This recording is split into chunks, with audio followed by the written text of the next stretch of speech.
Hello student आजिर এই ভিডিওত আমি class 10 অসমীয়াৰ পাৰ্ট ইন্টাৰনেটত তিতা মিঠা এই পাৰ্টটোৰ ইম্পৰ্টেন্ট কোশ্চেন আনসাৰ ডিসকাশন কৰিম।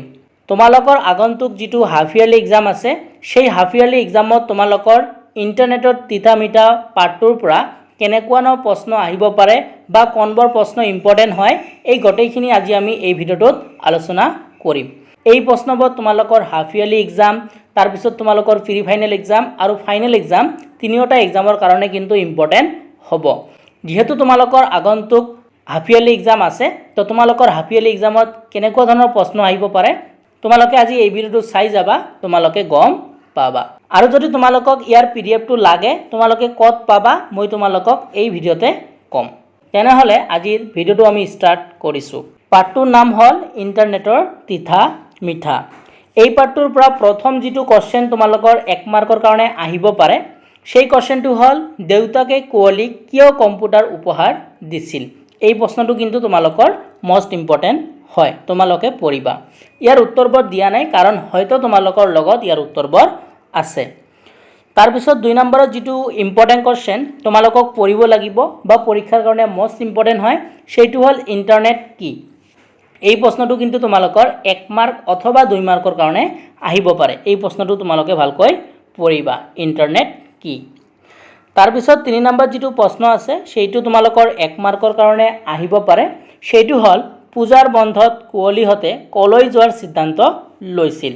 এই প্ৰশ্নটো কিন্তু তোমালোকে পঢ়িবা।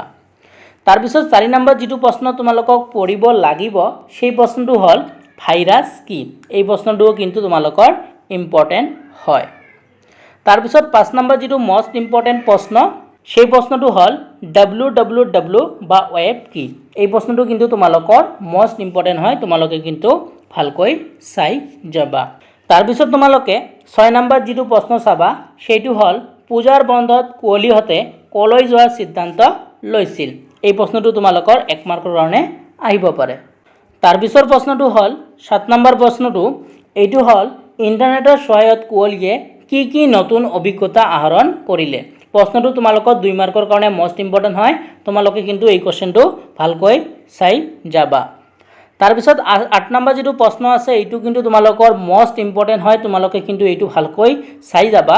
সেইটো হল ভাইৰাছে কম্পিউটাৰ এটাৰ কেনেদৰে বিজুতি ঘটাব পাৰে। এই প্ৰশ্নটো তোমালোকৰ 2 মাৰ্কৰ কাৰণে অহাৰ সম্ভাৱনা বেছি আছে। তাৰ পিছত 9 নম্বৰ প্ৰশ্নটো দিয়া আছে ইন্টাৰনেটৰ মিঠা সুবিধাৰ লগতে তিতা অসুবিধাও আছে।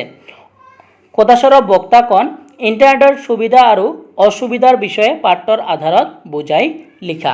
এই যেটো প্ৰশ্ন আছে এইটো কিন্তু তোমালোকৰ 5 মাৰ্ক অথবা 4 মাৰ্কৰ কাৰণে কিন্তু ইম্পৰ্টেন্ট হয়, তোমালোকে কিন্তু এই প্ৰশ্নটো পঢ়ি যাবাই, ঠিক আছে। এইটো তোমালোকৰ হাফ ইয়াৰলি প্ৰি ফাইনেল আৰু তোমালোকৰ ফাইনেল গটেইখিনি এক্সামৰ কাৰণে কিন্তু ইম্পৰ্টেন্ট হয়।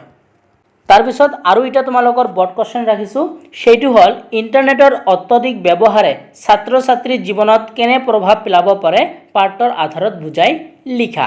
এইটো তোমালোকৰ 4 মাৰ্ক বা 5 মাৰ্কৰ কাৰণে আহিব পাৰে। তো মই তোমালোকক এই পাঠটোৰ পৰা দুটাই বট কোশ্চেন ৰাখিছো, ঠিক আছে। তোমালোকে কিন্তু এইটো কোশ্চেন ভালকৈ চাই যাবা।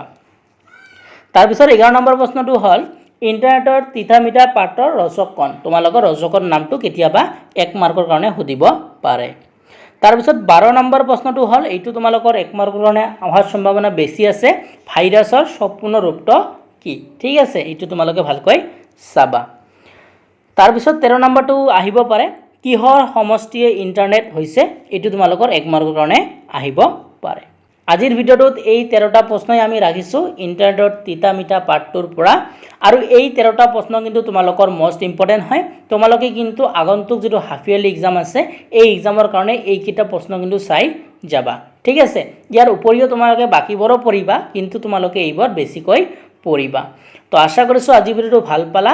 যদি ভিডিওটো ভাল পালা ভিডিওটোত লাইক কৰি দিবা আৰু তোমালোকে আমাৰ চেনেলটো সাবস্ক্ৰাইব কৰি ৰাখিবা।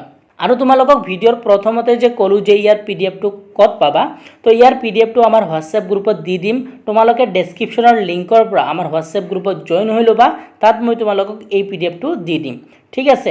আৰু যদি কাৰোবাৰ লগত এই নোটবোৰ নাই বা তোমালোকৰ কোনোবা এটা বা দুটা প্ৰশ্নৰ উত্তৰ নাই তোমালোকে গ্ৰুপত জইন হৈ ল'বা তাত মোৰ নম্বৰ আছে তোমালোকে মোক মেছেজ কৰিবা মই তোমালোকক উত্তৰটো দিবলৈ চেষ্টা কৰিম ঠিক আছে আৰু সেই গ্ৰুপটোত মই তোমালোকক আমাৰ যিবোৰ কোৱেশ্চন পেপাৰ হৈ যাব সেই পেপাৰবোৰ কিন্তু মই তোমালোকক দিম তোমালোকে কিন্তু সেই গ্ৰুপটোত জইন হৈ ল'বা ঠিক আছে আৰু যদি কিবা ডাউট থাকে তোমালোকে কমেন্ট সেকশনত কমেন্ট কৰিবা আৰু নেক্সট তোমালোকৰ কোনটো পাৰ্টৰ ইম্পৰ্টেন্ট প্ৰশ্ন লাগে তোমালোকে কিন্তু কমেন্ট কৰিবা ঠিক আছে তেনেহলে নতুন এটা ভিডিওৰ লগত পুনৰ দেখা দেখি হম ভিডিওটো চোৱাৰ কাৰণে তোমালোকক ধন্যবাদ জনাইছো